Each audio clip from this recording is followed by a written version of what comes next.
Мына ошо Архимандрит көлі. Шулай одын гына. Анда көп балыкчы бар. Анда туралар. Һәм кемеләр белән кешеләр анда бар.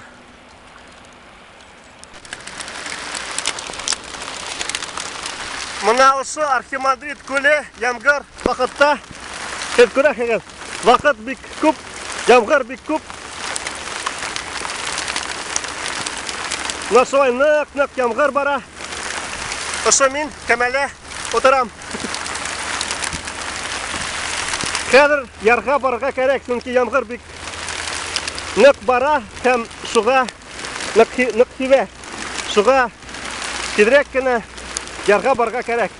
Яра, Архимандрит күлдән Шамил, сезгә сәлам әйтәм.